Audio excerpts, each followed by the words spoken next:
Dans cette vidéo, vous allez apprendre la programmation orientée objet ou PO. On va faire tout ça en Python parce que Python c'est un langage facile et populaire, mais tous les concepts que vous allez voir maintenant seront applicables dans tous les langages de programmation qui utilisent la programmation orientée objet. Donc que vous connaissiez déjà Python ou que vous veniez d'un langage de programmation orientée objet type Java, C++ ou C Sharp, à la fin de cette vidéo, vous aurez de bonnes bases en programmation orientée objet. Vous saurez par exemple ce qu'est une classe, un objet, une méthode, un attribut, un constructeur. Vous apprendrez aussi quels sont les 4 piliers de la programmation orientée objet. Et en bonus, vous apprendrez aussi la composition, des techniques plus avancées en programmation orientée objet ou bien exclusives à Python. Avec ça, vous aurez une bonne connaissance théorique de la programmation orientée objet et il vous restera plus qu'à vous entraîner. Et d'ailleurs, si vous voulez vous entraîner, j'ai préparé plus d'une centaine d'exercices et de projets en programmation orientée objet avec le langage Python. Vous trouverez son lien en description. Et avec tout ça qui est dit, on peut commencer.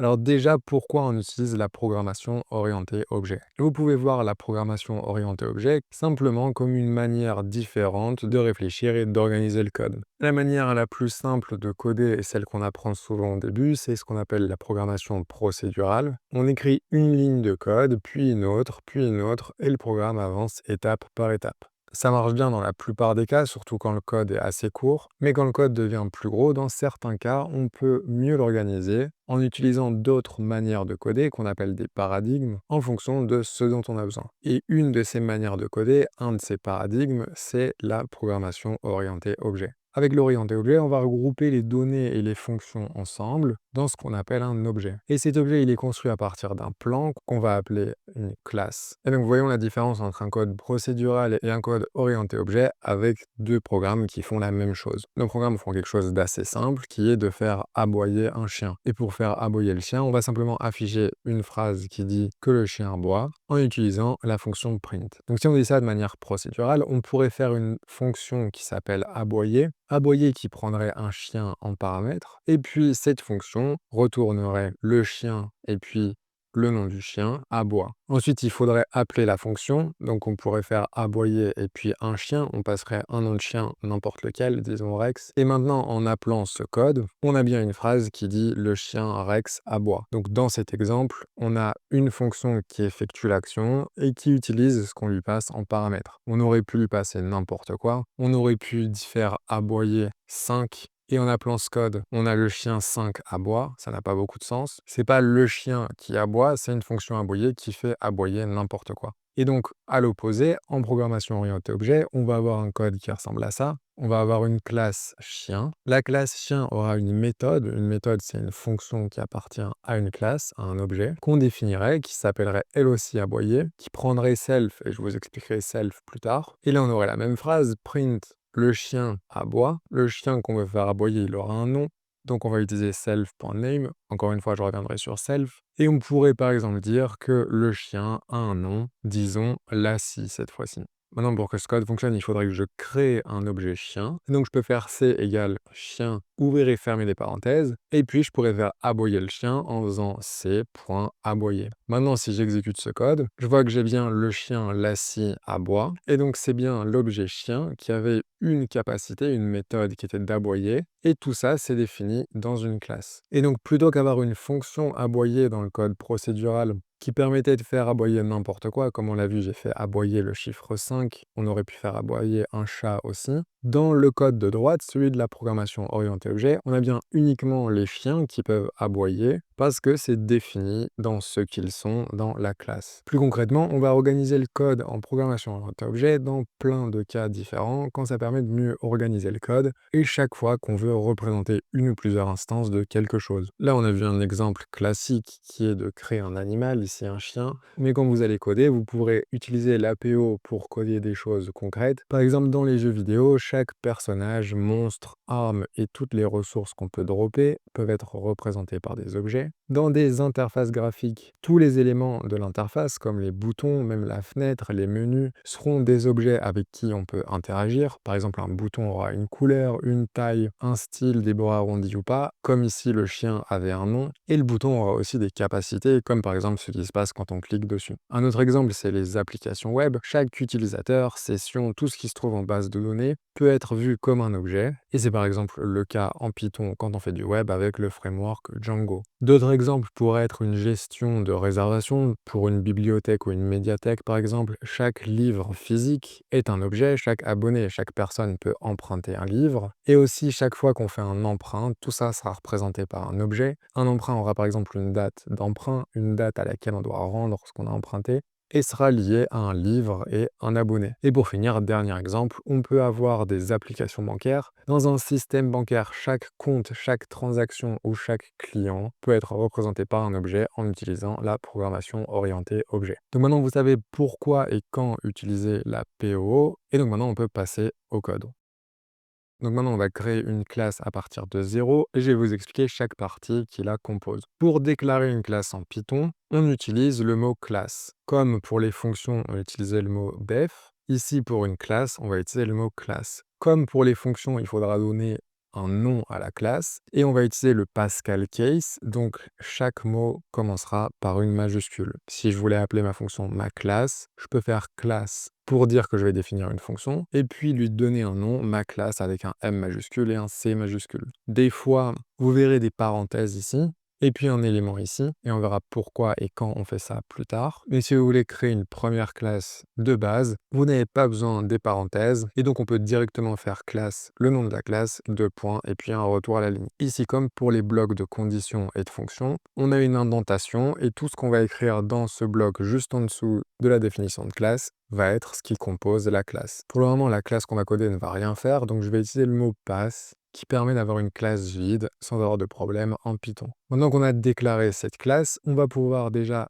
créer un objet. Et donc là, je vais déjà m'arrêter pour vous expliquer un petit peu le vocabulaire de la PO. En PO, on aime bien utiliser des mots compliqués. Vous verrez au long de cette vidéo que j'utilise les mots paradigme, polymorphisme, encapsulation. Pour chacun des termes, je vous expliquerai ça de manière plus simple. Et ce que ça veut dire, il faudra peut-être vous faire une petite liste de vocabulaire. Donc ici, on a déjà vu ce que c'est une classe. Une classe, c'est comme un plan. En elle-même, elle fait rien, mais on va créer un objet à partir de la classe. Un objet, donc, c'est une copie du plan, une instance. L'image qu'on utilise souvent aussi en PO, c'est de voir la classe comme un moule. Et puis l'objet, c'est ce qu'on crée à partir du moule. Le moule en lui-même est juste un plan, il sert à rien. Par contre, il a la capacité de créer des objets concrets en fonction de comment on l'utilise. Donc plutôt qu'appeler ma classe, je vais appeler ma classe cours. Et je peux créer un objet.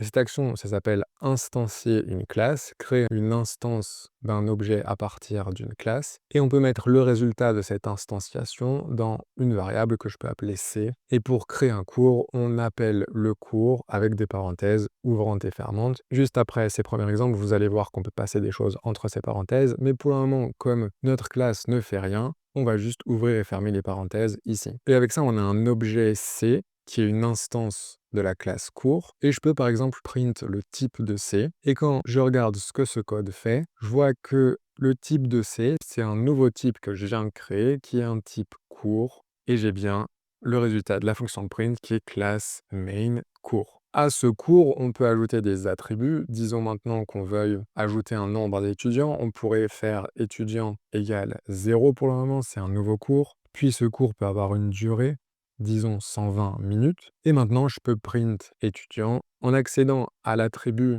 étudiant de l'objet C, en faisant C.étudiant, et faire pareil pour la durée du cours en disant temps, et puis C.durée. Ces sortes de variables qu'on a mises à l'intérieur de l'objet cours, on appelle ça des attributs, et on reviendra dessus direct après. Donc maintenant, je peux relancer mon code, et on voit que j'ai bien étudiant 0 et temps 120 qui s'affichent, les deux valeurs que j'ai fournies aux attributs étudiants et durée de mon cours C. Mais dans l'état, ce qu'on fait, c'est pas très utile. Plutôt qu'avoir une classe, on aurait pu avoir un dictionnaire. On aurait pu appeler D un dictionnaire qui a les clés étudiants qu'on aurait pu mettre à 0 et durée qu'on met à 120. Et là, si on reprend les prints et qu'on change C par D, puis qu'on accède à nos éléments avec leurs clés, étudiants et durée, maintenant si on exécute ce code, on voit qu'on a le même résultat qu'avec ce qu'on avait au-dessus, et donc c'est pas très intéressant. Donc je vais supprimer mon dictionnaire, et pour rendre la classe plus intéressante, plutôt que de déclarer les attributs ici, après avoir créé l'objet cours, on va plutôt les mettre à l'intérieur de la classe,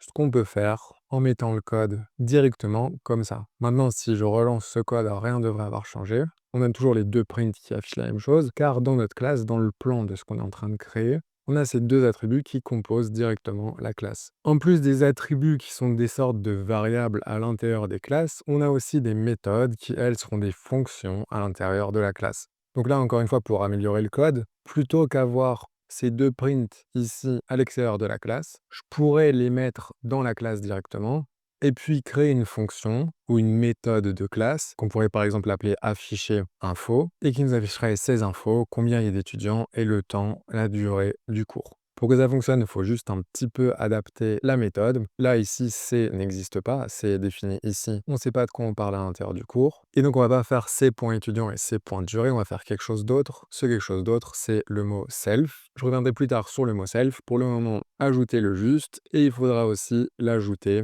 ici dans les paramètres de la méthode. Maintenant, si je relance ce code, j'ai pas d'erreur. Et si je veux utiliser la méthode afficher info, je peux faire c.afficher info, des parenthèses. Ici, il faut rien mettre dans les parenthèses, il y a juste self dans les paramètres de la méthode, donc il faut rien mettre en argument. Et si je lance cette ligne, je vois que j'ai étudiant 0 et temps 120 qui s'affiche directement. Donc ça fonctionne bien, mais disons maintenant que je veuille créer plusieurs cours. Je veuille un cours C1 et puis aussi un cours C2. Le cours C1, je peux l'appeler 250 plus exercices en Python. Et le cours C2, ce serait 100 plus exercices en PO. Aussi, ces cours auraient des durées et un nombre d'étudiants différents. Disons que celui-ci est 1000 étudiants et une durée de 60 minutes. Et que celui-ci vienne de sortir. Pour le moment, il a 0 étudiant, mais il a une durée de 30 minutes. Il y a plus d'exercices et moins de vidéos. Si je lançais ce code, je vois que j'ai des erreurs. Les cours ne prennent pas d'arguments. Sauf que si je ne mets pas ces arguments, alors j'y mets deux cours qui ont le même nombre d'étudiants et la même durée qu'on a défini ici. Et donc le but d'une classe, c'est quand même d'avoir quelque chose de modulaire, de réutilisable. Là, il faudrait faire une autre classe pour le cours avec les 250 exercices, qui aurait d'autres attributs définis comme ça. Encore un autre cours pour le cours qui a 100 exercices de PO. Ce serait quand même plus pratique de rendre cette classe cours modulaire. Et c'est ce qu'on peut faire en utilisant ce qu'on appelle un constructeur. Donc un constructeur en PO, c'est ce qui va s'exécuter à la construction quand on instancie l'objet. En Python, on appelle ça un initialisateur. Et on a une méthode spéciale. Les méthodes spéciales, on verra ça plus tard, plus en détail. Mais elles ont cette forme-ci, barre en bas, barre en bas. Et le constructeur, c'est init, barre en bas, barre en bas. Et puis de base, comme toutes les méthodes, elle prend self. En plus de prendre self, on peut lui passer des choses, disons par exemple un titre, un nombre d'étudiants, et puis une durée. Pour récupérer ça, on peut passer ces valeurs aux attributs en faisant plus étudiant directement, mais en faisant self.étudiant, self.durée. Ici, on a ajouté un titre, donc faisons self.titre égale titre. Titre, c'est ça. Self.titre, ça sera le titre de l'objet. C1 aura un titre en spécifique, celui-ci. C2 aura ce titre-là. Et self, ça veut dire que c'est le titre de l'instance de l'objet précis qui ne partage pas avec les autres instances de la même classe. Donc ici, il faut que je complète self.étudiant égale étudiant, self.durée égale durée. Et maintenant, on a des arguments nommés qu'on peut passer à la création, à l'instanciation de l'objet. Ici, par exemple, ça serait titre. Ici, ça serait étudiant. Et ici, ça serait durée. Maintenant, si je relance tout le code, je vois que les deux lignes ont fonctionné. On peut ou pas préciser les arguments nommés. Là, je les ai précisés. Là, je les ai pas précisés. Ici, comme on a deux valeurs numériques, on prend un risque en se trompant. Il pourrait avoir 0 minutes de vidéo, mais avoir déjà une trentaine d'étudiants. Donc, dans mon cas, ici, je vais préférer ajouter les arguments nommés avec titre, étudiant et durée. Je vais donc l'ajouter pour le deuxième cours. Et avec ça, on a nos deux cours qui sont des cours spécifiques avec des titres, un nombre d'étudiants et une durée différente. Et donc, je peux toujours utiliser la méthode afficher info. Si je fais c1.afficher info, j'aurai quelque chose de différent que si je fais c2.afficher info. Si j'exécute ces deux lignes, je vois que mon premier cours a 1000 étudiants et dure 60 pour 60 minutes. Mon deuxième cours, par contre, sans plus exercice en PO, n'a pas encore d'étudiants, il vient de sortir. Par contre, il a une durée de 30 minutes. On peut donc améliorer la méthode afficher info en ajoutant le nouvel attribut qui est titre et en faisant self.titre. Pour le nombre d'étudiants, c'est bon. Pour la durée, on peut peut-être ajouter que ce sont des minutes. Et maintenant, si je relance tout le code, je vois que j'ai bien mon premier cours qui a un titre 250 exercices en Python, il a 1000 étudiants inscrits et il dure 60 minutes de vidéo théorique plus des exercices. Mon deuxième cours, par contre, lui a le titre 100 plus exercices en PO, a pour le moment 0 étudiant et dure 30 minutes de vidéo. Avec ça, on pourrait rajouter une autre méthode qui serait qu'à chaque fois qu'un étudiant s'inscrit, le nombre d'étudiants augmente. Pour modifier un attribut comme ça dynamiquement, on pourrait faire def et puis une méthode qu'on pourrait par exemple appeler ajouter étudiant. Comme d'habitude, il faut mettre self et je vous l'explique juste après. Et donc cette méthode ferait que self.étudiant devient self.étudiant plus 1, qu'on peut aussi écrire self étudiant plus égale 1. Maintenant, dans le code, on peut prendre le deuxième cours, afficher ces infos, puis disons qu'un premier étudiant s'inscrive, on fait C2 ajouter étudiant, et puis on affiche de nouveau les informations. Si je lance tout ce code, je vois que la première fois qu'on appelle la méthode afficher info sur l'objet du deuxième cours, on a le même titre, 0 étudiant et 30 minutes, puis on appelle la méthode ajouter étudiant, on a ajouté un étudiant, et quand on affiche de nouveau les infos, on a le même titre, et là cette fois-ci on a un étudiant et un temps qui reste le même. Donc la méthode ajouter étudiant fonctionne bien. Et on a pu faire une méthode qui ajoutait ou qui modifiait un attribut. Si vous étiez dans un jeu vidéo et que vous aviez un sort de soin par exemple, vous pourriez faire une méthode soigner, et puis le personnage aura un attribut vie, et vous pourriez faire que quand on appelle la méthode soigner, elle soigne d'un certain nombre de points de vie, en faisant self.nombre de vie par exemple, plus égale une certaine valeur. Et donc maintenant on a déjà une classe composée d'un constructeur, de 2 méthodes de classe, et de 3 attributs qu'on pouvait passer quand on instanciait chaque objet de classe. Mais maintenant il y a cet objet self qu'on a retrouvé partout, et je peux vous l'expliquer maintenant que vous avez suffisamment de contexte autour de la création de classe. Donc le mot self, c'est un mot obligatoire qu'on peut en fait appeler comme on veut. Si ici je voulais pas l'appeler self, mais je voulais l'appeler s, ça fonctionnerait aussi. Il n'y a pas de problème, c'est pas une erreur. Dans certains langages de programmation, on utilise plutôt le mot this, et ça aussi, ça fonctionne. En Python, le mot qu'on a choisi, c'est self, et il fait référence à l'instance courante avec laquelle on est en train d'interagir. Chaque objet a donc son propre self, et vous allez le retrouver dans tous les attributs spécifiques à la classe, quand on les écrit en tout cas avec un constructeur, pour pouvoir les modifier, et aussi dans chaque méthode en premier paramètre, même quand la méthode pourra prendre des paramètres. Ici, on avait ajouté étudiant, on ne pouvait pas en passer, mais si on voulait ajouter plusieurs étudiants, et qu'on passait par exemple un nombre d'étudiants, on aurait pu ici, plutôt que faire plus 1, faire plus étudiant. Et donc on ajoute un nombre d'étudiants à l'attribut étudiant déjà existant. Et avec ça, il faut quand même le mot-clé self, même si on ne l'utilisait pas là dans la fonction avec self.étudiant. Python s'attend à ce que le premier paramètre de chaque fonction à l'intérieur d'une classe, ça soit self, qu'on l'utilise ou pas. Et après, les paramètres qui nous intéressent, on les passe après et on les récupère ici. Donc self est obligatoire, il fait référence à l'instance, chaque objet a son propre self, et self c'est juste une convention, vous pouvez l'appeler comme vous voulez. Et avec ça, vous avez une bonne base de la syntaxe pour écrire des classes en Python, et avec ça on va passer aux 4 piliers de la programmation orientée objet, en voyant le premier pilier qui est l'encapsulation.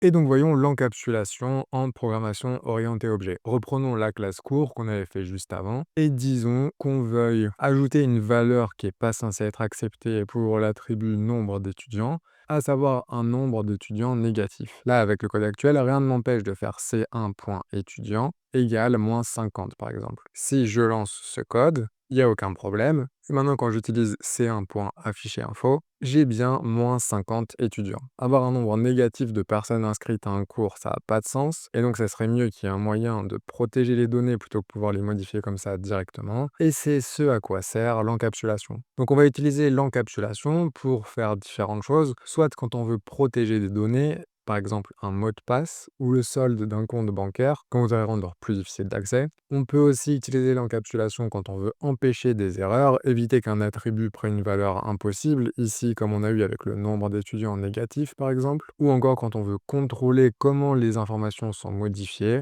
en faisant par exemple une vérification avant d'accepter une nouvelle valeur. Et donc concrètement en code, on peut avoir des attributs soit publics, soit protégés ou soit privés. En Python, on va les écrire comme ça. Les attributs publics s'écrivent comme ce qu'on avait fait avant, et donc sont libres d'accès. On a pu modifier le nombre d'étudiants directement comme ça. Mais si on voulait ajouter un peu plus de protection, on pourrait déclarer un attribut protégé, donc accessible uniquement aux sous-classes. Et vous verrez ça plus tard quand vous verrez la notion d'héritage. Et donc pour ajouter un peu plus de protection à nos attributs, on peut faire self.la barre en bas et puis le nom de l'attribut. Ici, je peux appeler mon attribut protégé pour que vous voyez ce que je veux dire. Et je vais mettre protégé à 10. Ensuite, si on veut encore plus de protection et qu'on voulait un attribut privé, pour avoir un attribut qui est uniquement accessible quand on appelle les méthodes de classe, cette fois-ci, on ajouterait 2 barres en bas. Et avec 2 barres en bas, on a donc un attribut privé. Alors, avant de voir comment on va pouvoir récupérer ou modifier ces attributs protégés ou privés, je dois vous dire que contrairement à des langages comme Java ou C++, en Python, tout est accessible si on force un peu. Donc les attributs protégés avec la barre en bas ou les attributs privés avec les doubles barres en bas seront en fait quand même accessibles ici. Protégé avec une seule barre en bas, c'est plus une indication pour les développeurs. On n'est pas censé pouvoir modifier cet attribut directement. Et par contre, on doit pouvoir faire ça dans une sous-classe. Et les doubles barres en bas, ça veut dire que là, il faudra uniquement pouvoir modifier l'attribut dans d'autres méthodes. Et donc maintenant que j'ai ajouté ces deux attributs, l'attribut protégé qui commence par le symbole barre en bas et l'attribut privé qui commence par deux symboles barre en bas, on peut regarder quels sont les attributs disponibles dans un objet de classe court en utilisant la fonction Python dir à qui on peut passer un objet. Ici, je vais passer par exemple C2 et quand j'exécute cette ligne, on voit que j'ai l'attribut protégé. Par contre, on ne voit pas l'attribut privé qui alphabétiquement devrait être ici. On peut d'ailleurs regarder est-ce que protégé est dans C2 et on voit que oui. Et par contre, si on regarde est-ce que privé est dans C2, on voit que cette fois-ci, non. Donc là, Python nous a un peu plus caché privé que protégé. Il faut savoir que si on voulait quand même récupérer la valeur d'un attribut privé, qui commence donc par les doubles barres en bas, on pourrait le faire. Si je faisais print c2.protégé, j'ai bien la valeur 10, et je vais modifier la valeur de privé pour que vous voyez que c'est une valeur différente. Et si maintenant je faisais la même chose, mais pour privé, le court objet n'a pas d'attribut privé. Il faut savoir qu'en Python, on peut quand même accéder à ça, et là, il faudra y accéder d'une manière un peu plus compliquée en faisant barre en bas, le nom de la classe, et puis double barre en bas, le nom de l'attribut privé. Et maintenant, avec ça, j'ai quand même accès à privé, qui cette fois-ci vaut 10 parce que j'ai pas exécuté ce code-ci. Si je réexécute mon code et que je relance la ligne, là je vois que j'ai bien 15, comme je l'avais défini ici. Et donc pour y accéder, c'est un peu plus compliqué. On ne peut pas y accéder simplement comme ça. Il faut ajouter la barre en bas et le nom du cours pour privé. Donc voilà, les attributs protégés et privés, c'est surtout une question de bonne pratique et de lisibilité plutôt qu'une sécurité absolue. Python nous laisse faire pas mal de choses. Et donc là, dans notre exemple, dans notre classe cours, si on voulait protéger un des attributs, disons le nombre d'étudiants, on pourrait dire qu'on le met privé avec deux barres en bas. Ensuite, il faudra adapter les moments où on accède à cet attribut avec self.étudiant et rajouter les doubles barres en bas. Et avec ça, j'ai plus accès au nombre d'étudiants, mais je peux juste ajouter un étudiant. Si j'ajoute un étudiant, si je fais C1.afficher info avant et après, et que je dis que j'ajoute deux étudiants, là j'ai bien 1000 étudiants la première fois, puis j'ajoute deux étudiants et j'en ai finalement 1002. Et donc on a quand même pu modifier l'attribut qui était privé, et c'est une information qu'on gardera juste en interne et qui ne sera pas accessible aux personnes qui interagissent avec la classe.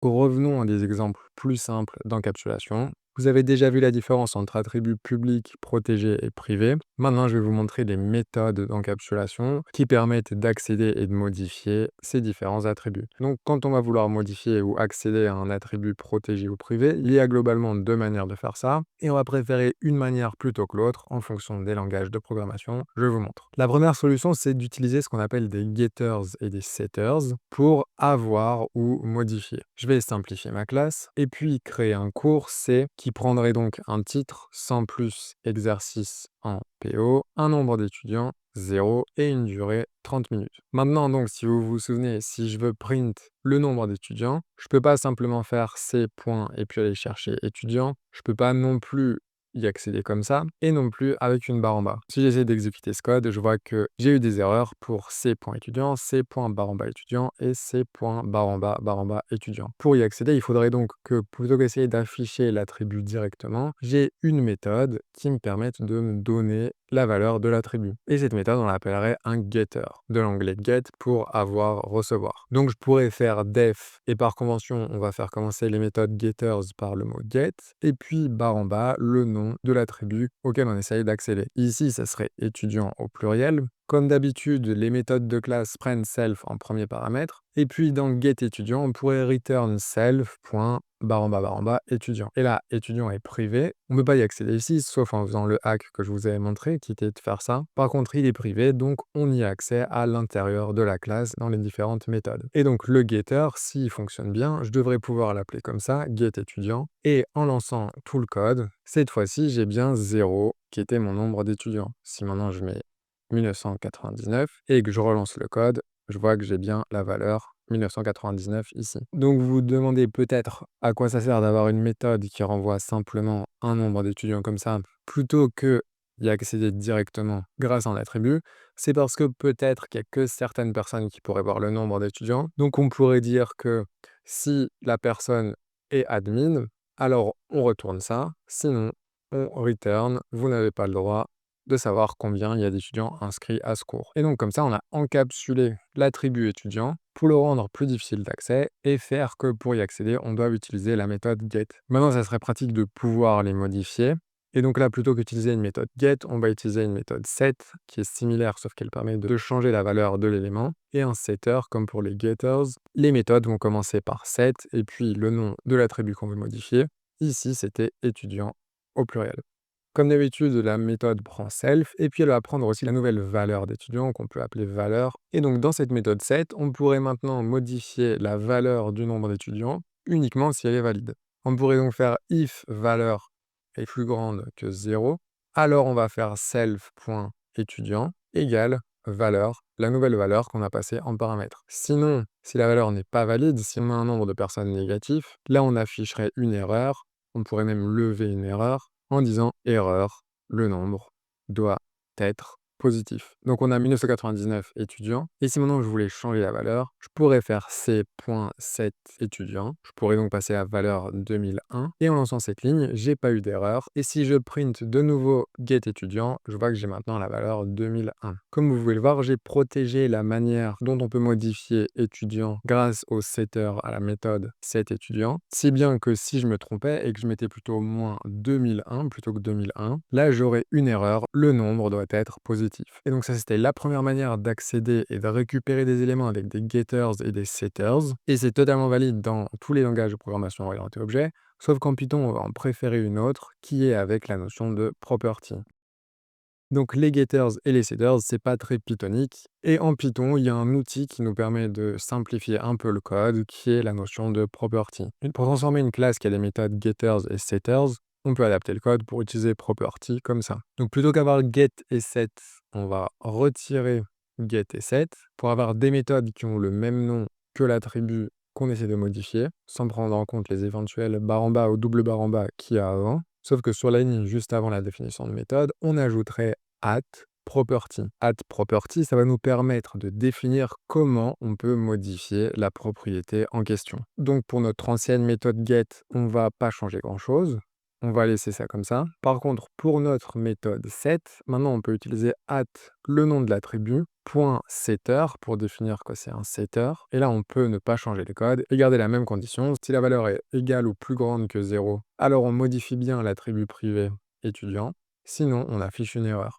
Sauf que là, l'intérêt de property, c'est que plutôt que d'appeler des méthodes pour modifier l'attribut, on peut de nouveau le modifier directement comme ça. Et avec ça, je peux de nouveau accéder à la propriété, à l'attribut étudiant sans les barres en bas cette fois-ci. Et puis, je peux lui fournir une valeur, disons 100 000. Et si je lance tout ce code, je vois que j'ai pas eu d'erreur. Et là, en fait, sans le savoir, je suis passé dans ma méthode setter. Si je vais maintenant afficher le nombre d'étudiants, normalement, il devrait être égal à 100 000. Et donc, je peux print c.étudiant. J'ai bien 100 000. En fait, pour avoir la valeur d'étudiant, on a utilisé cette méthode-là. Pour vous montrer que je passe bien dans les méthodes, dans ma méthode setter, on a une condition que si la valeur n'est pas plus grande ou égale à 0, on devrait avoir le message d'erreur qui s'affiche. Donc si plutôt que 100 000 étudiants, je mets moins 100 000 étudiants, si je lance cette ligne, j'ai bien une erreur, le nombre doit être positif. Donc utiliser property et le nom de la property.setter, ça permet aux personnes qui utilisent votre classe de ne pas devoir retenir tous les noms des méthodes getters, setters ou bien de devoir même savoir qu'il y a des méthodes getters et setters, mais plutôt de pouvoir directement modifier les valeurs comme ça, en ayant quand même tous les avantages de protection et de vérification que nous donne l'encapsulation en programmation orientée objet. Et avec ça, vous avez le premier pilier de la programmation orientée objet qui est l'encapsulation. Vous avez vu les notions d'attributs publics, protégés et privés. Vous avez vu comment modifier ces attributs protégés et privés avec les méthodes getters et setters. Et puis vous avez aussi vu la notion de property qui va nous aider dans certains langages comme Python, pouvoir abstraire ces notions de méthodes getters et setters pour que la personne qui utilise vos classes à la fin n'ait pas à s'en soucier et ait quand même la bonne protection, la bonne vérification s'il utilise mal votre classe. Et avec ça, on va passer au deuxième pilier des 4 piliers de la PO qui est l'héritage. Maintenant, voyons un autre concept de programmation orientée objet qui s'appelle l'héritage et qui sera lui aussi ce qu'on appelle un des 4 piliers de la programmation orientée objet. Donc pour comprendre le but et l'intérêt de l'héritage, je vous propose de voir un exemple de code. Je repars d'un fichier vide dans lequel je vais créer une classe. Disons que cette fois-ci, on travaille avec des employés. Imaginons que vous créez une entreprise et que vous avez besoin d'un employé. Pour représenter cet employé, on peut donc créer une classe employee qui aura plusieurs attributs et méthode. Disons qu'on va lui donner un nom et un salaire qu'on peut mettre dans un constructeur. Et puis cet employé fera plusieurs choses, ce qu'on définira avec des méthodes. Donc pour ces attributs, on va créer un constructeur avec la méthode init qui prend en paramètre self, qui prendra aussi un name et puis un salary pour son salaire. Dans le constructeur, je dois donc faire self.name égale name et puis self.salary égale salary. Pour le moment, à cet employé, on peut lui ajouter une capacité qui est de partir en pause. Et quand l'employé part en pause, on va simplement print self.name part en pause. Et donc avec ça, je peux créer un employé, disons un premier employé qui s'appelle Alice, qui sera un employé qui a donc comme nom Alice et qui a comme salaire 50 000 $ par an. Maintenant, si j'exécute tout ce code, je vois que j'ai pas eu d'erreur. Et si je fais Alice.partir en pause, j'ai bien la phrase Alice part en pause qui s'affiche. Disons maintenant que mon entreprise évolue et que je recrute un développeur. Je vais recruter un développeur qui aura une capacité qui sera de coder. Coder, ce sera aussi une méthode qui affiche quelque chose, qui dit que la personne se met à coder. Et puis mon entreprise continue à grossir. Là, maintenant, j'engage un designer. Et donc, le designer, il peut designer. Encore une fois, j'ai cette phrase que je vais adapter, se met à designer. Et puis, je recrute quelqu'un en marketing, en sales et dans plein d'autres positions qui ont chacun des attributs spécifiques et puis des méthodes. Ici, peut-être que j'aurais dû ajouter que mon développeur, il aura un attribut en plus qui sera code editor. Et donc ici, dans mon constructeur, je dois ajouter un attribut code editor. Puis mon designer, il aura un design software qui sera le logiciel qu'il utilise pour faire ses maquettes, logos et tout le reste. Et ça aussi, je devrais l'ajouter dans le constructeur. Et ça, c'est que pour 2 types d'employés. Mais disons qu'il y a une dizaine de types d'employés. J'aurai une classe employé énorme. Ça serait quand même plus pratique de faire des classes spécifiques pour les développeurs, les designers, les marketeurs, etc.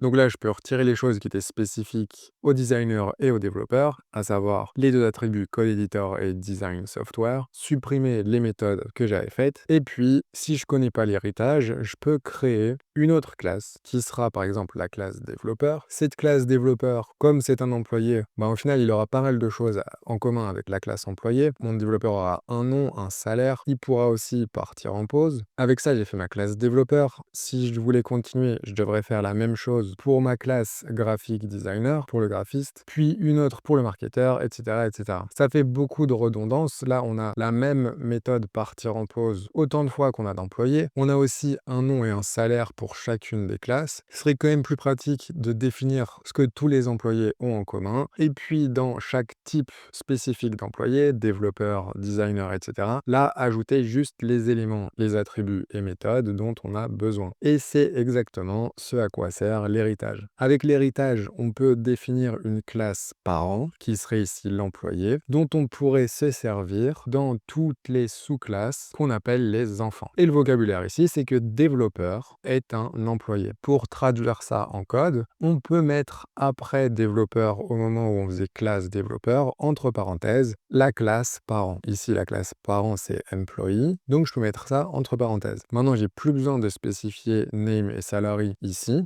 donc je peux faire faire pass dans mon constructeur. Partir en pause, vu qu'elle est déjà définie dans employé, si ça a bien fonctionné, je devrais aussi la récupérer, donc j'en ai plus besoin ici. Et je peux faire pareil pour mon designer. Designer, ça sera aussi un enfant de ma classe employé. Ici, on va voir comment ça se passe avec le constructeur, mais normalement, on n'a plus besoin de la méthode pour partir en pause. Et donc, si je crée un nouveau développeur que j'appelle Bob, qui sera un développeur de nom Bob et de salaire lui aussi 50 000 $ par an, si j'essaie d'exécuter mon code là, j'ai pas eu d'erreur. Maintenant, si j'essaie d'utiliser Bob en faisant bob.partir en pause, on voit que mon éditeur de code me le propose. Donc, il a vu que la méthode existait. Et là, quand j'appelle la méthode, j'ai une erreur. C'est parce que bien que la méthode soit connue, l'objet développeur n'a pas d'attribut name. Et cette erreur, elle vient simplement du fait que dans le constructeur de développeur, on doit utiliser le constructeur d'employé. On doit utiliser le mot super. Super, ça fait référence à la classe parent. Point init, qui est donc une manière d'appeler le constructeur de la classe parent. Init prend, comme vous pouvez le voir, name et salary. Et avec ça, si j'exécute de nouveau ma classe développeur et que maintenant j'exécute mes lignes de Bob, là j'ai bien la phrase Bob part en pause. Donc, quand un enfant hérite d'une classe parent, si on veut réutiliser les attributs du constructeur de la classe parent, il faut ajouter cette ligne dans votre constructeur. Et puis, rien ne vous empêche, comme c'est un développeur, il peut avoir un code editor qu'il préfère. Et là, on peut récupérer code editor. Et donc, à ce moment-ci, notre développeur aura un nom, un salaire, comme dans la classe employé. Et en plus, il aura, comme c'est un développeur, exclusivement un attribut supplémentaire qui est code editor, son éditeur de code préféré. Pour le graphic designer, le graphiste, on peut faire la même chose, appeler le constructeur de son parent, et puis on va lui ajouter un design software en plus. Et on peut faire ça en récupérant design software à l'instanciation de la classe, et puis en faisant self.design software égale design software. Maintenant, on peut tester le code. Donc, avec mes trois classes, la classe parent employé, la première classe fille développeur qui hérite directement d'employé et une autre fille graphic designer qui elle aussi hérite d'employé, je peux maintenant instancier des classes, créer des objets. Donc, je vais recréer Bob. Bob, c'est un développeur. Un développeur, donc, il a, comme vous pouvez le voir, un nom. Son nom, c'est Bob. Son salaire n'a pas changé, c'est toujours 50 000. Et son éditeur de code préféré, c'est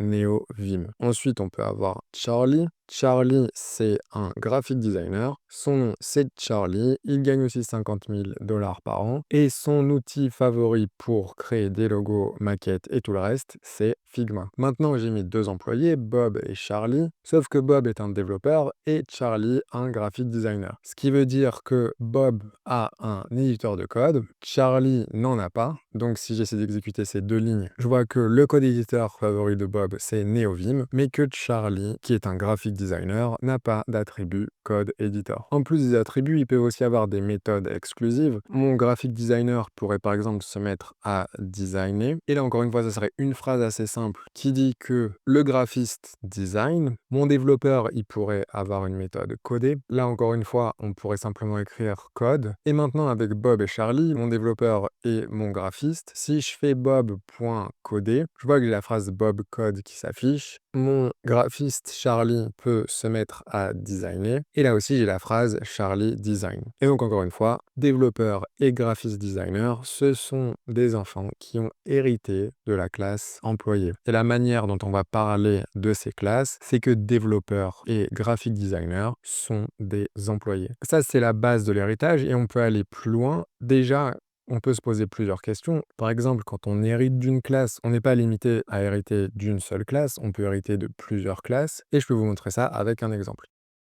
Pour illustrer ça, voyons un exemple avec un développeur front-end, un développeur back-end, et puis un nouvel employé qui est dev front et back, donc ce qu'on appelle dans le jargon un développeur full stack. Je pourrais avoir une première classe dev front-end, qui est donc un développeur qui va faire du développement web plutôt avec HTML, CSS, JavaScript ou une librairie ou framework qui va être visible par l'utilisateur. Pour le moment, ma classe ne va rien faire. Et puis j'aurai aussi une classe dev backend qui sera un développeur qui va plutôt s'occuper du développement web côté serveur et qui, elle non plus, va rien faire pour le moment. Maintenant, disons que j'ai un nouvel employé et cet employé connaît le front-end et le back-end et donc ça sera un dev full stack. Et le dev full stack peut donc hériter de toutes les les capacités et attributs du dev back-end et aussi du dev front-end. Et pour le moment, mes 3 classes sont vides. Donc recommençons avec une personne fictive. On recommence avec Alice. Alice est dev full stack et elle a aucun attribut pour le moment vu que nos classes sont vides. Déjà, voyons si ce code fonctionne. Et là, on voit qu'il n'y a pas d'erreur. Le code a fonctionné. Maintenant, une question qu'on peut se poser, si mon dev full stack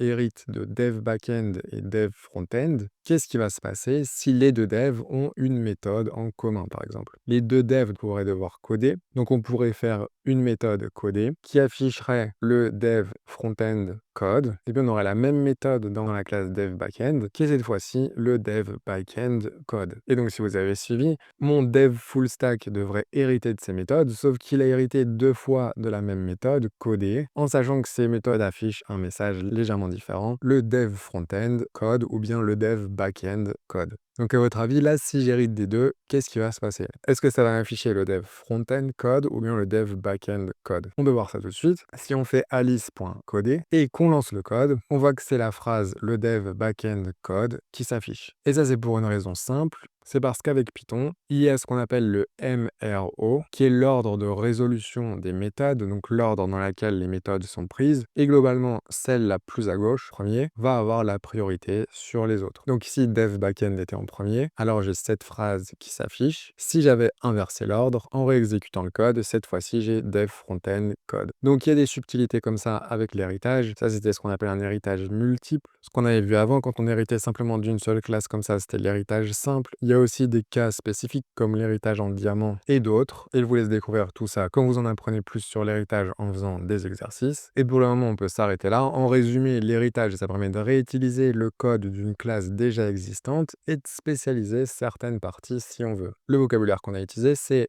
dev full stack est un dev front-end. Quand on va hériter, on va donc hériter des attributs et des méthodes de la classe parent et on va pouvoir ajouter et modifier ce qu'on veut. Dans mon exemple ici, j'aurais aussi pu définir une autre méthode codée et puis dire le dev full stack code. Et là, si on fait ça, on a écrasé les 2 méthodes codées qu'on a reçues. On a écrasé surtout celle de dev frontend qui aurait dû s'afficher par celle qu'on a écrite ici. Et voilà, c'était l'héritage. Je vous propose de pratiquer tout ça et on se retrouve pour le 3e des 4 piliers de la programmation orientée objet que vous allez découvrir, qui est le polymorphisme. Le polymorphisme en programmation orientée objet, c'est quand on a plusieurs classes qui comportent une même méthode à l'intérieur, mais cette méthode aura des comportements différents en fonction du type d'objet. Son but principal, ça va être de simplifier l'utilisation de l'utilisateur, qui ne devra pas connaître les spécificités des méthodes qu'il emploie. Je peux vous montrer ça avec un premier exemple. Disons qu'on a une classe animal. Un animal aura une méthode parler, qui pour le moment ne fait rien. Maintenant, disons qu'on veut utiliser cette classe animale pour créer des animaux en spécifique, un chat et un chien par exemple, et ces animaux devront parler, mais chaque animal aura sa propre façon de parler. Un chien fera waf waf et un chat fera miaou. Et donc je vais créer une classe chien et une classe chat qui vont toutes les deux hériter d'animal. Animal qui contient donc une méthode parler et qu'on va réécrire dans chaque classe fille qui va la redéfinir à sa manière. Donc je peux faire une classe chien qui hérite d'animal et qui aurait une méthode parler qui, cette fois-ci, retournera waf, waf. Pareil pour le chat, je peux faire une classe chat qui hérite d'animal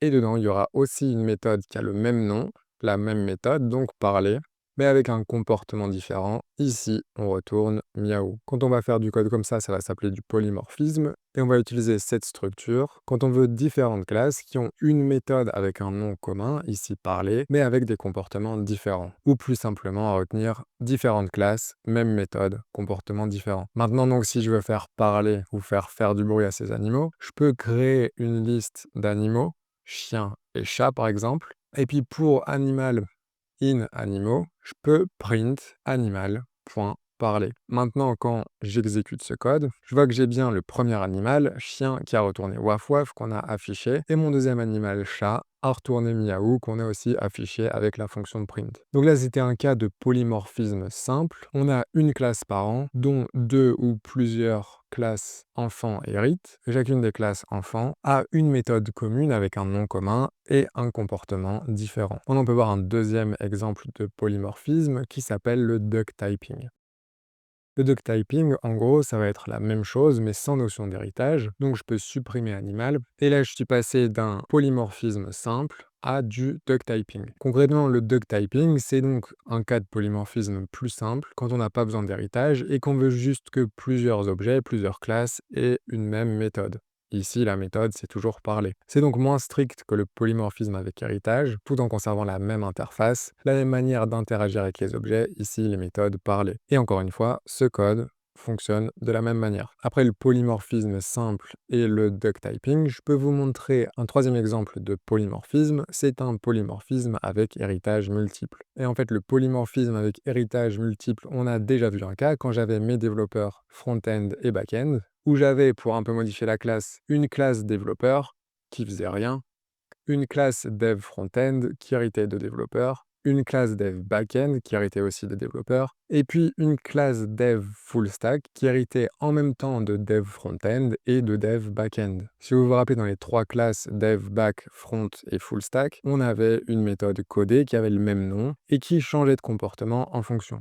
Si on la redéfinissait dans dev full stack, alors il faudrait ici changer dev full stack code plutôt. Et puis si on exécutait le code, on avait bien le dev full stack code. Si par contre je faisais rien dans la fonction dev full stack, la classe hériterait de la méthode codée, que ce soit de dev backend ou dev frontend. Et si vous vous rappelez, c'était Python qui choisissait avec ce qu'on appelait le MRO, qui était l'ordre de résolution des méthodes. Et ce que je vous ai dit de retenir, c'était que c'était le premier élément dont on héritait, celui le plus à gauche, qui prendrait la priorité. Et donc ici, Python nous dirait le dev frontend code, car quand on va appeler la méthode codée, ce sera celle-ci qui sera appelée. Le polymorphisme, c'est donc assez simple, et donc pour rappel, c'est quand on a plusieurs classes qui ont plusieurs méthodes du même nom, mais ces méthodes ont des comportements différents. Maintenant, je vous laisse pratiquer avec ces notions de polymorphisme, et on se retrouve pour parler du dernier des 4 piliers de la programmation orientée objet, qui s'appelle l'abstraction.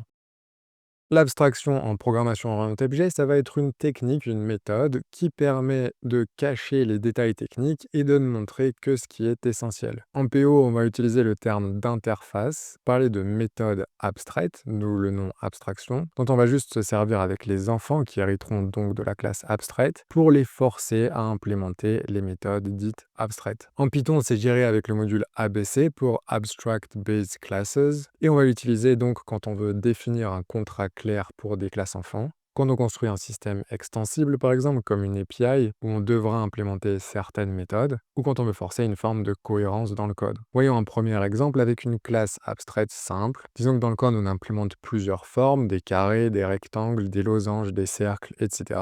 Et que pour chaque classe, on voudrait qu'il y ait au moins une méthode surface qui permet de calculer la surface. Donc on peut commencer par faire une première classe qui serait une classe forme, qui va être un parent à toutes les autres formes qu'on va faire, rectangle, cercle, etc.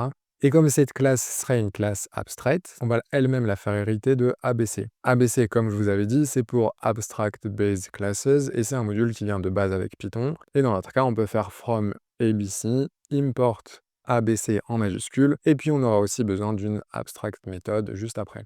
Donc dans la forme, j'aimerais bien que la personne qui crée des nouvelles classes formes n'oublie pas d'implémenter la méthode surface. La méthode surface, c'est simplement un calcul de surface, donc je peux la déclarer avec def surface self, et dedans on va rien faire. Là, pour la transformer en méthode abstraite, je vais me servir de abstract méthode que j'ai importée en faisant at abstract méthode sur la ligne au-dessus de ma fonction, de ma méthode surface. Et donc maintenant que j'ai cette classe forme, je peux essayer de créer une première forme, disons un rectangle, qui va hériter de forme. Ce rectangle aura donc deux attributs, largeur et hauteur, et donc je vais avoir un constructeur qui prend self largeur et hauteur, et puis self largeur égale largeur, et self hauteur égale hauteur.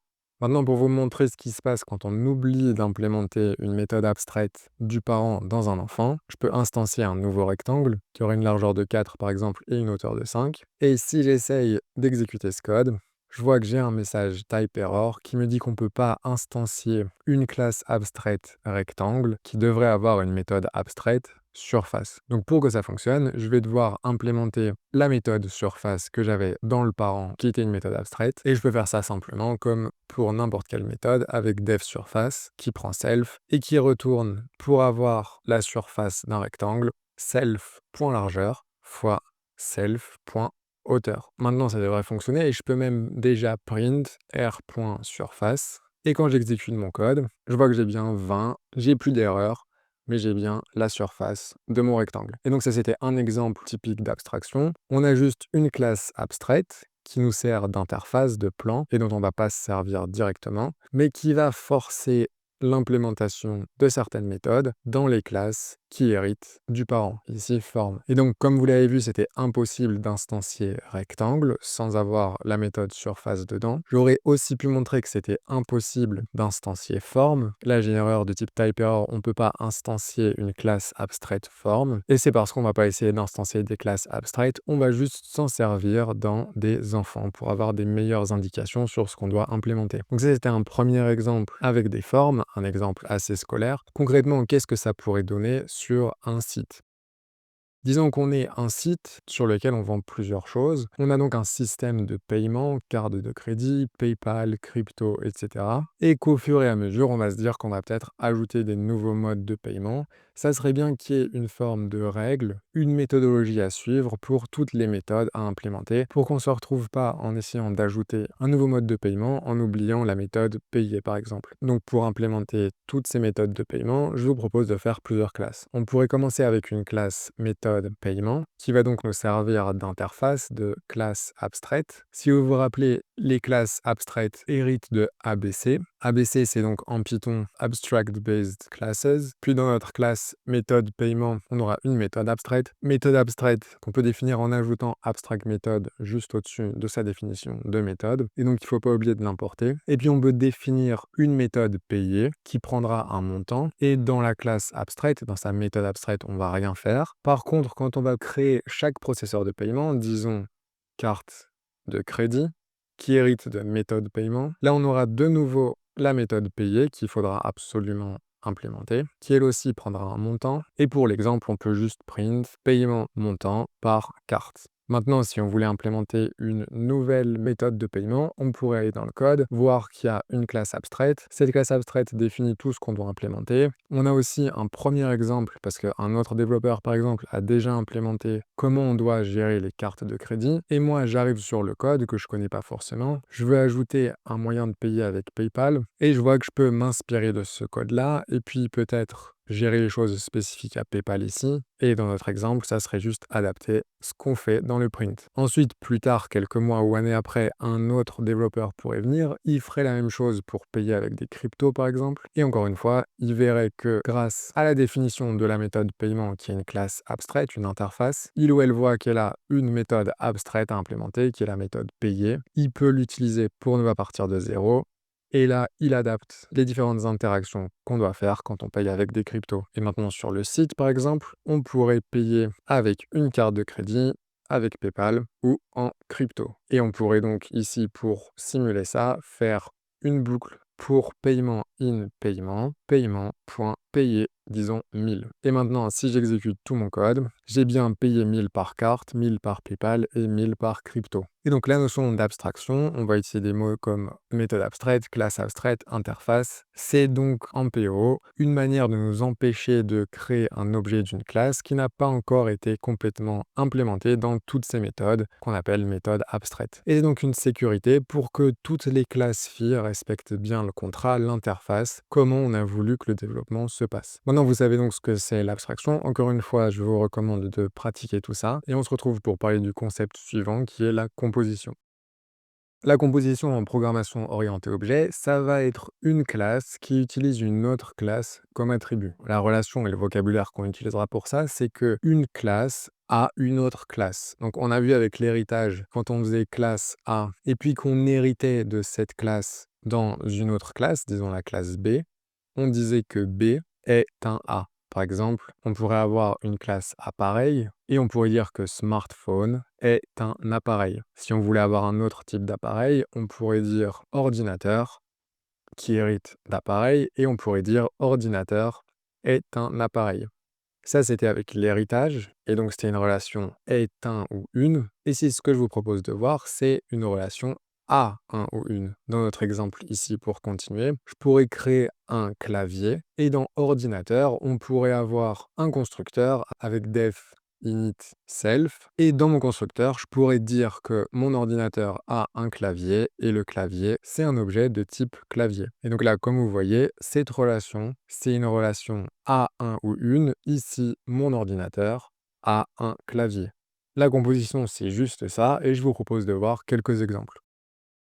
On peut commencer avec un exemple simple, assez scolaire, avec une voiture et un moteur. Donc on pourrait créer une classe moteur. La classe moteur a une méthode qui s'appelle démarrer. Cette méthode affiche juste le moteur démarre. Et puis maintenant, je pourrais avoir une classe voiture qui n'hérite de rien, mais qui serait composée, qui aurait un moteur. Donc dans mon constructeur, je pourrais dire self.moteur égale moteur. Maintenant, ma voiture, elle pourrait rouler. Et quand elle roule, qu'est-ce qui se passe? Le moteur de la voiture démarre. Et donc, on s'attend à voir le moteur démarre. Et puis, une fois que le moteur a démarré, on peut faire rouler la voiture. Si maintenant je crée un objet voiture et que j'utilise la méthode rouler, j'ai bien les phrases le moteur démarre et puis la voiture roule. Car ma voiture était composée, d'où le terme composition, d'un moteur, et j'ai pu accéder à une des méthodes de mon moteur en faisant self.moteur.démarrer. Et donc ma voiture a un moteur. Ensuite, j'ai instancié une voiture V, et quand ma voiture a roulé, elle a d'abord utilisé la méthode démarrer de son moteur, et donc on a affiché le moteur démarre, et puis la voiture s'est mise à rouler une fois que le moteur était démarré. La composition, c'est ça, c'est encore une fois un terme relativement compliqué avec plusieurs syllabes pour exprimer quelque chose de très simple, une relation qu'une classe, un objet, a un attribut qui est une autre classe, un autre objet. Une relation, une classe à une autre classe. Une légère variante de ça pour voir comment vous pouvez aussi utiliser la composition, c'est de utiliser la composition sur un objet qu'on crée en dehors de la classe. Ici, on avait un attribut directement, mais j'aurais aussi pu créer un moteur M ici. Pour vous aider à comprendre, je vais repartir d'un code vierge, donc tout supprimer, et utiliser un autre exemple. Disons qu'on ait une adresse. Une adresse est définie par une rue et une ville. On peut donc récupérer rue et ville comme ça. Puis mon adresse aurait peut-être une méthode pour afficher l'adresse. Quand on affiche, on retournerait simplement self.rue, self.ville. Et puis on aurait une classe utilisateur. Encore une fois, il aurait un constructeur qui prendrait un nom et une adresse. On pourrait récupérer le nom avec self.nom et puis l'adresse. Plutôt qu'instancier l'adresse ici comme on l'avait fait avec le moteur, on va récupérer l'adresse qu'on passe en paramètre. Aussi, on pourrait ajouter une méthode afficher info à mon utilisateur. Et quand on ferait ça, cette fois-ci, on ferait un print f utilisateur self.nom adresse self.adresse cette fois-ci point affiché qui nous permettrait donc d'appeler la méthode affichée de l'adresse et d'afficher son résultat ici. Avec ça, je peux donc créer une adresse, disons 10 rue de Python, et la ville, ça serait Paris par exemple. Et puis un utilisateur qui serait Alice, et là, contrairement à l'autre exemple, on passerait l'adresse ici à l'instanciation de la classe qui serait récupérée dans le constructeur et dont on pourrait quand même se servir ici. Maintenant, si je fais u.afficher info, si mon code a bien fonctionné, je devrais appeler cette méthode sans erreur. Donc je lance le code et je vois que j'ai fait une faute de frappe ici, j'ai mis 2D à adresse, je relance le code et cette fois-ci j'ai bien ma méthode qui s'affiche avec tous les bons éléments, le nom de l'utilisateur et surtout son adresse qui a été passée ici à l'instanciation de la classe. Donc on a composé l'utilisateur a une adresse. On va donc parler de composition quand la relation est une relation à un ou une. Ici l'utilisateur avait une adresse, avant la voiture avait un moteur, et ça va permettre de garder les classes modulaires et réutilisables quand l'héritage pourrait être trop rigide ou juste pas pertinent. On va pas dire qu'une voiture est un moteur ou qu'un moteur est une voiture. Un moteur, par contre, c'est un composant d'une voiture. Avec ça, vous avez une bonne idée de ce qu'est la composition et je vous propose maintenant de vous entraîner avant qu'on passe à la suite. Donc maintenant, on va voir un sujet plus spécifique à Python, mais vous allez retrouver des variantes dans les autres langages de programmation orientée objet, qui sont les méthodes spéciales. Et en Python, on les appelle les dunder, parce qu'elles sont précédées et suivies de double barre en bas. double underscore ou dunder. Donc les dunders, ce sont ces méthodes spéciales qui sont prédéfinies par Python. On en a déjà vu une avec init pour les constructeurs par exemple, mais il y en a plein d'autres que init et elles vont nous permettre de personnaliser le comportement des classes. Par exemple, on va le voir plus tard, mais pourquoi est-ce que la fonction len prend des strings, mais elle prend aussi des listes et plein de formes d'objets? C'est parce qu'en fait, on va pouvoir spécifier comment len doit être utilisé dans nos classes grâce à une méthode dunder. Avant de voir comment modifier le comportement de len et l'adapter à nos classes, je vous propose de voir des exemples plus simples. On peut commencer avec une classe livre qui aurait donc un constructeur. Son constructeur prendrait un titre et un auteur, qu'on pourrait récupérer avec self.titre et self.auteur égale titre-auteur. En Python, on peut faire ça en une seule ligne. Et puis maintenant, disons qu'on crée un nouveau livre qui serait par exemple 1984 de George Orwell. Si je print livre, j'ai un objet livre qui vit dans le main avec une adresse ici en mémoire, une adresse en hexadécimal. Ça m'aide pas beaucoup. Moi, j'aimerais bien avoir quelque chose de plus joli quand je print mon livre. Et donc, on peut spécifier comment l'objet devrait être représenté quand on appelle la fonction print avec un dunder, une méthode spéciale, une méthode qui change le comportement de la classe en Python. Pour faire ça pour la fonction print, on pourrait dire comment elle est représentée en string en utilisant la dunder str, donc précédé et suivi de double barre en bas, et en faisant return f self.titre de self.auteur. Maintenant, si je relance mon code, j'ai 1984 de George Orwell quand je print le livre. Et donc là, on a changé le comportement de print. Sans le dunder str, on avait ça, et avec, on avait le titre de l'auteur. Et donc maintenant, pour tous nos livres, on aura une méthode qui permet de print le livre et d'avoir quelque chose de plus lisible. En Python, il y a aussi une fonction qui est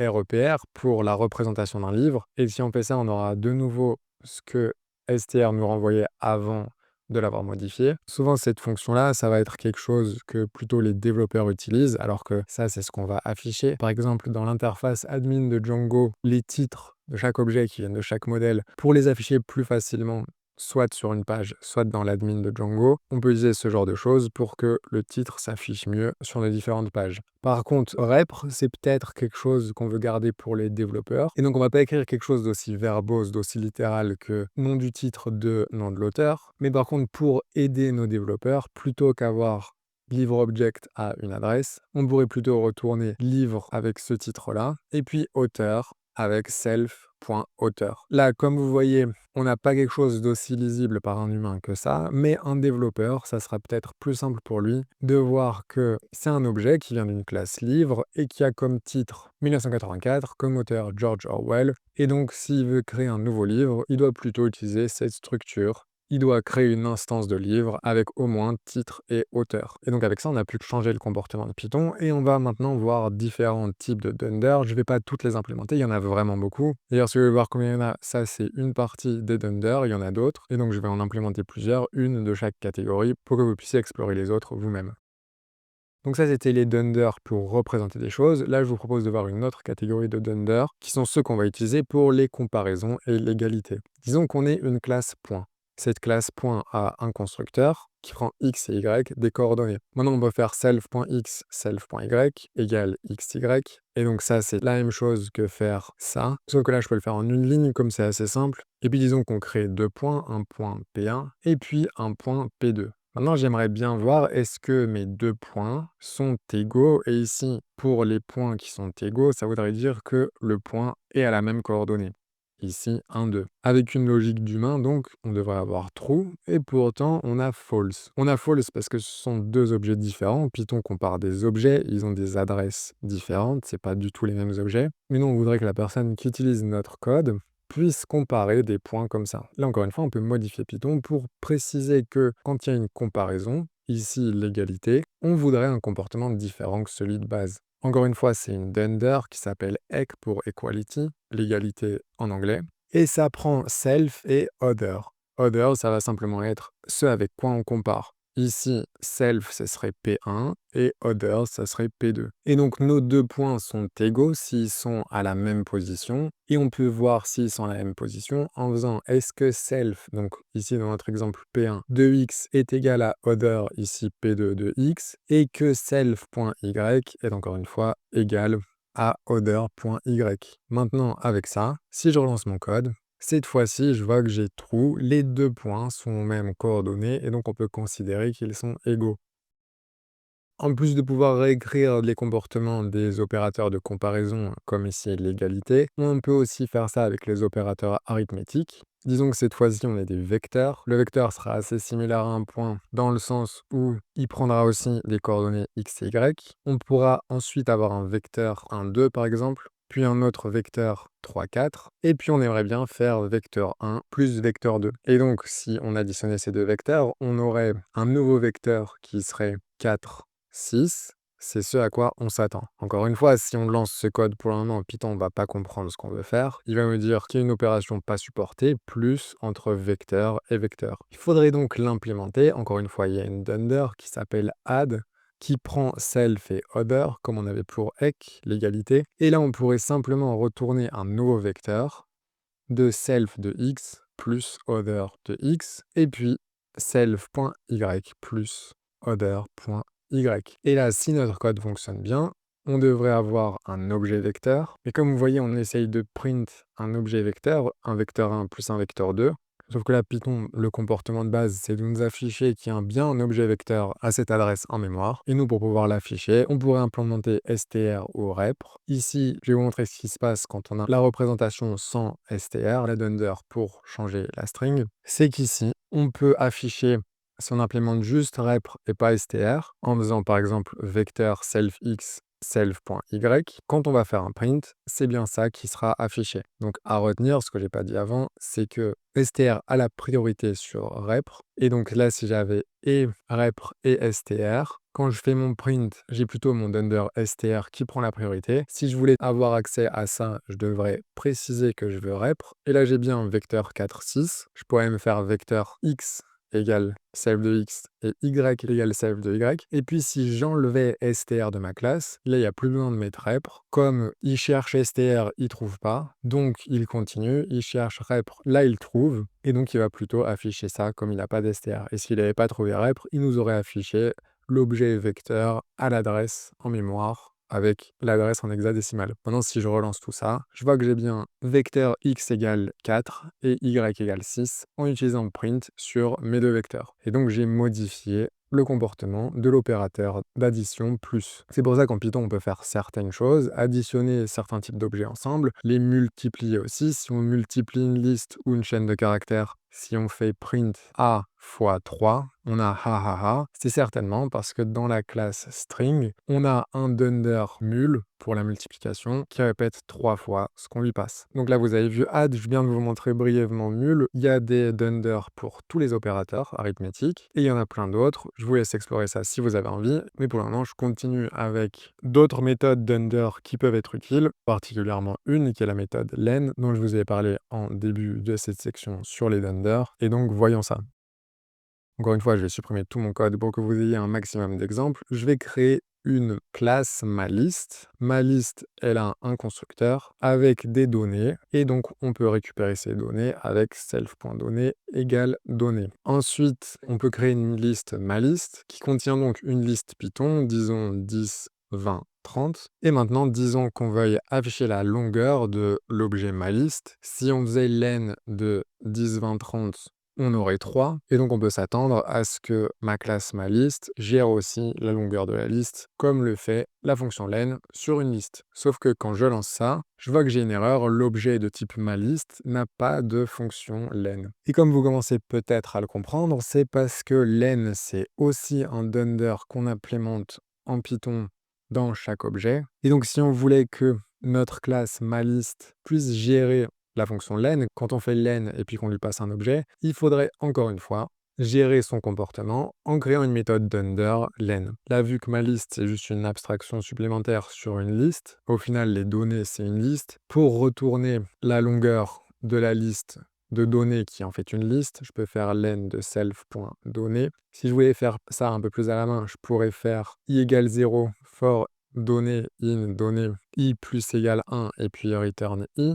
Mais bon, c'est pas très pythonique et c'est pas le sujet, donc on va retourner ça directement. Et maintenant, quand j'exécute ça, je vois que len fonctionne, alors qu'avant, len ne fonctionnait pas. Et qu'en créant la méthode spéciale d'underLen dans ma classe, je peux maintenant utiliser len sur ma classe. Rapidement, on peut aussi avoir la même chose pour récupérer un objet avec le dunder getItem. GetItem, ce que ça fait, c'est que ça spécifie ce qui se passe quand on essaie d'accéder à l'objet de la liste avec un indice. Et donc ici, si je disais que, vu que c'est une liste, quand on fait ml, donc un accès avec des crochets de 1 sur l'objet ma liste, il faudrait en fait prendre données et retourner l'élément à la position i. Si je fais ça, j'ai bien 20, mais si j'avais pas le dunder, là j'aurais une erreur, ma liste n'est pas un objet sur lequel on peut subscribe. Et donc getItem, ça permet de pouvoir accéder à un élément de l'objet et de retourner ce qu'on veut. Ici, quand on accède à un élément de l'objet, on s'attend en fait à retourner l'élément donné à la position i. Et donc voilà, c'était quelques exemples de méthodes spéciales qu'on appelle dunder.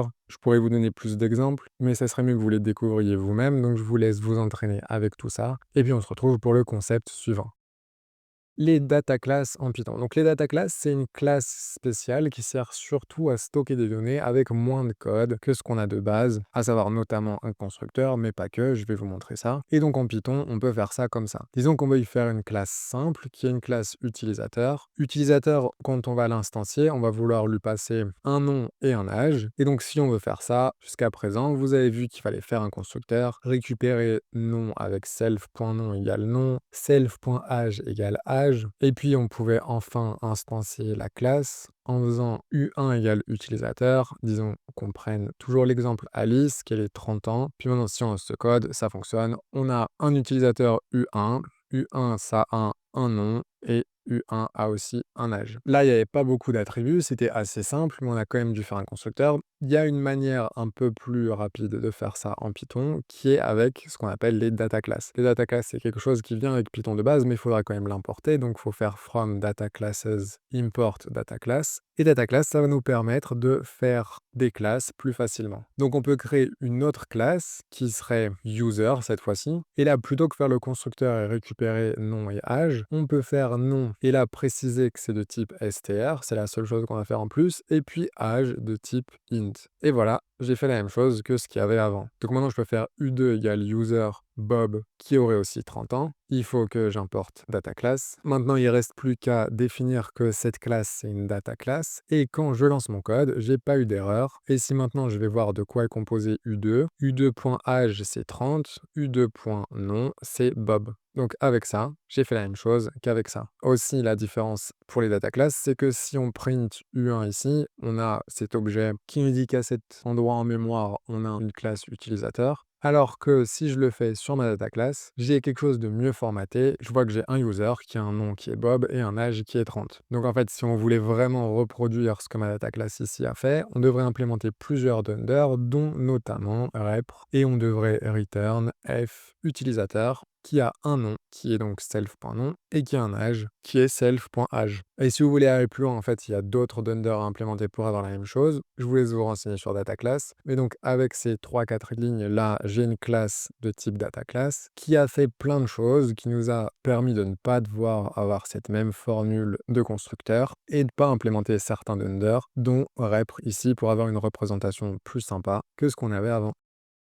Ça, c'est une utilisation simple de data class. Dans notre cas, on a économisé quelques lignes, mais on n'a pas ajouté beaucoup de comportements supplémentaires par rapport à ce qu'on avait déjà avant. C'est pas tout ce qu'on peut faire avec les data classes. Je peux vous montrer un deuxième exemple. Je pourrais avoir une classe livre qui va être une data class, donc il faut que j'importe data classes from data classes import data class et data class. Mon livre serait donc composé d'un titre. Si vous vous rappelez la structure, plutôt que faire un constructeur, on peut faire titre, deux points, son type, auteur, deux points, son type. Et puis maintenant, je peux faire des livres. L1 égale livre 1984, George Orwell. À ça, il faudra ajouter data class pour préciser que c'est une classe data class. Et ici, je me suis trompé, j'ai mis import data classes, import data class. Il fallait que je fasse from data classes, import data class. Et maintenant, pour aller plus loin, je vous avais dit que data class implémentait la méthode arep pour nous, mais elle fait aussi d'autres choses. Disons maintenant qu'on est un deuxième livre. Si on fait print L1 égale L2 avec des classes normales, si vous vous rappelez, quand on comparait deux points, deux objets différents, l'égalité fonctionnait pas parce qu'on comparait en fait les adresses en mémoire des deux objets plutôt que ce que contiennent vraiment les deux objets. Maintenant, si je fais ça avec une data class, je vois que c'est vrai, il a vu que les livres étaient composés des mêmes choses. Donc ça, c'est une autre différence avec les data class. Et puis quand je printais L1, j'avais quelque chose de mieux formaté que juste main.livre et puis son adresse en mémoire. Il faut aussi savoir que les data classes prennent ici des paramètres. Si on veut les configurer, on peut définir un ordre. Et donc, ça générera aussi les opérateurs de comparaison plus petits que, plus grands que, etc.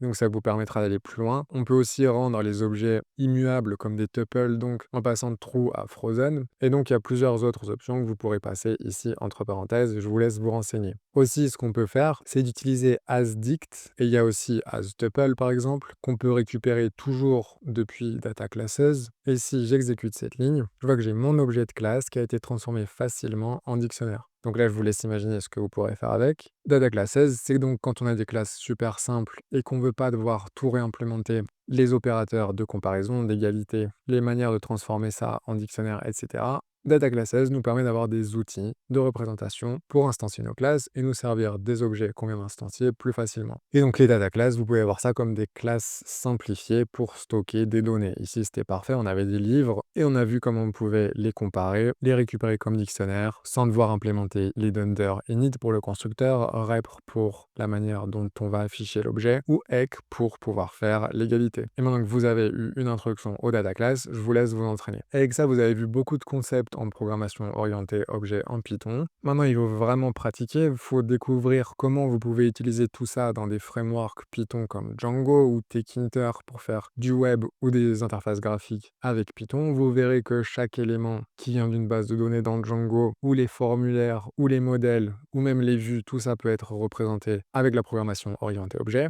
Et pour Tkinter, Pygame, tout ce qui permet de faire des jeux en Python, des interfaces et tout le reste, vous verrez que tous ces concepts vont vous être utiles directement quand vous interagissez avec les différents objets qui composent ce que vous êtes en train de créer. Donc là, c'est le moment de vous entraîner. Si vous voulez faire ça, vous pouvez donc regarder le premier lien en description. Et sinon, si vous avez aimé cette vidéo, vous aimerez sûrement cette vidéo qui apparaît maintenant à l'écran.